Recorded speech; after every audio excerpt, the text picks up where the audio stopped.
আসসালামু আলাইকুম আনহামতুল্লাহি বারকাতু। আজকে হিন্দু ভাই হরের পবিত্র তারা পাক পবিত্র হইতে হইলে কি করতে হয় আজকে ভিডিওটা আমরা দেখব।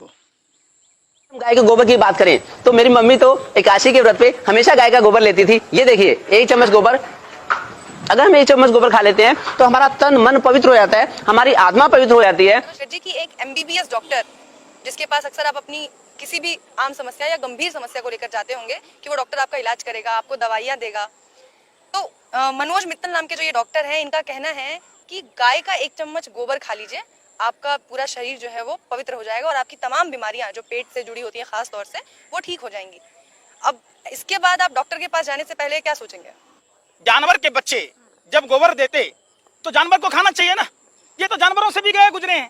अगर गोबर में ही सब कुछ होता तो हमारे जो इतने साधु संत हुए, जो देश में इतने जो आबादी है, वो अन्न क्यों खाती है, वो फल क्यों खाती है, वो ड्राई फ्रूट क्यों खाती है? सब गोबर ही खा लेता, ड्राई फ्रूट से ज्यादा महंगा गोबर मिलता। कौन सी किताब, आपने जैसा कि कहा कि किसी किताब में लिखा तो है नहीं कि गोबर खाने से स्वास्थ्य अच्छा होता है, तो इन्होंने कौन सी एमबीबीएस की किताब पढ़ी है जहाँ से इनको ये ज्ञान मिला है? ये भाजपा के व्हाट्सएप यूनिवर्सिटी के स्टूडेंट हैं। इनको अजब गजब चीजें भाजपा के व्हाट्सएप यूनिवर्सिटी में, उन आरएसएस के व्हाट्सएप यूनिवर्सिटी से ज्ञान प्राप्त होता है कि देश की आज़ादी भीख में मिली, टाटा खाने से आज़ादी नहीं मिलती, देश के क्रांतिकारियों ने भीख मांग कर आज़ादी ली, गोबर खाने से होता है, मूत्र पीने से होता है। ये गोबर को च्यवनप्राश समझ के खाने वाले लोग हैं। ये गोबर को हलवा बनाकर खाएं, इनका हलवा इनको मुबारक हो। उनमें और भी घी डालें, शक्कर डालें, ड्राई फ्रूट डालें, मावा डालें, खूब खाएं, खूब फले फूलें, रोटी खाना छोड़ दें। क्यों खाते हैं? तो देश को समझना होगा, देश को गुमराह करने की और साजिशन, देश को गर्त में ढकेलने की एक बहुत बड़ी साजिश, षड्यंत्र और प्रयोग हो रहा है, ताकि जो देश की मूलभूत समस्याएं हैं, रोटी कपड़ा मकान, शिक्षा रोजगार स्वास्थ्य, इन सब मुद्दों से लोगों का ध्यान भटक जाए और लोग इसी में उधर बुन में रहे। जो गोबर है उससे कोहिनूर का हीरा भी निकलता है, ये भी एक चैनल पे दिखाया गया था बकायदा। बिल्कुल, वो गोबर पात्रा ने बोला था। अगर अंग्रेजों को पता होता कि गोबर में कोहिनूर है तो कोहिनूर नहीं ले जाता, गाय को ही ले जाता। समझिए, गोबर को ले जाता, वहाँ कोहिनूर निकालता रहता, ढूंढता रहता। वो वही हरामखोर है राष्ट्रीय जोकर, जो 12 हिंदू राव में जब डॉक्टर था तो महिला के साथ क्या किया वो सबको पता है। चुनाव के समय में वो कपड़ा पहन लेता है, धार्मिक कपड़ा पहन लेता है, चंदन टीका लगाकर लोगों के झुग्गियों में जाता है। जब वहीं झुग्गी तोड़ा जाता है, जब गरीब आदमी को उजारा जाता है तो वो नहीं नजर आता है। कोरोना काल में जहाँ एक डॉक्टर होकर जहाँ कोरोना के मरीजों का इलाज करना था, वहाँ वो टीवी चैनलों में बैठकर देश में नफरत फैलाने का काम करता है। ये नफरती चिंटू हैं।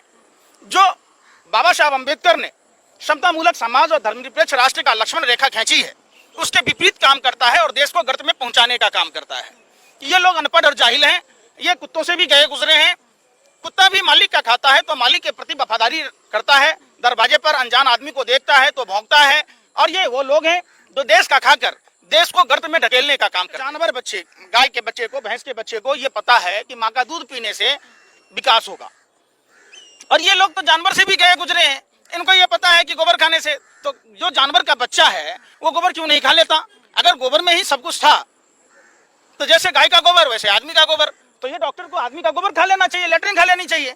ये लोग जो एमबीबीएस की पढ़ाई पढ़ के नहीं आए, ये रिश्वत देकर परीक्षा पास किए और ये देश में सरकार के एजेंट के तौर पर काम करते हैं ताकि लोगों का दिमाग डाइवर्ट किया। सवाल ये है ना पंकज जी की पहले जो चाहे डॉक्टर संबित पात्रा हो, चाहे बाकी के जो बीजेपी प्रवक्ता या नेता हो, उन्होंने सिर्फ बोला था कि ये करने से गोबर, गाय का गोबर खाने से आप स्वस्थ हो जाएंगे, बीमारियां दूर हो जाएंगी, कोरोना भाग जाएगा। लेकिन ये वाले जो डॉक्टर हैं मनोज मित्तल जी, इन्होंने बाकायदा खा के दिखाया है, तो ये थोड़ा लेवल ज्यादा बढ़ा दिया इन्होंने। इनको भी राज्यसभा में जाना होगा, इनको भी पद्म सम्मान लेना होगा, इनको भी वाई+ सुरक्षा लेनी होगी, इनको भी किसी बोर्ड में मेंबर बनना होगा।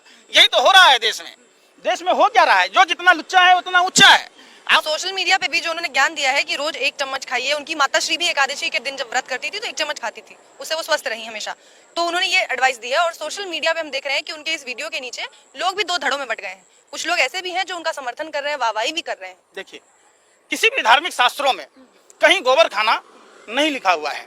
अगर एकादशी के कथा का किताब अगर उलट के देखेंगे तो वहाँ निराहार की बात की गई है, वहाँ फलाहार की बात की गई है, वहाँ गोबर खाने की तो बात ही नहीं की गई है। तो धर्म का ज्ञान इन लोगों को है नहीं।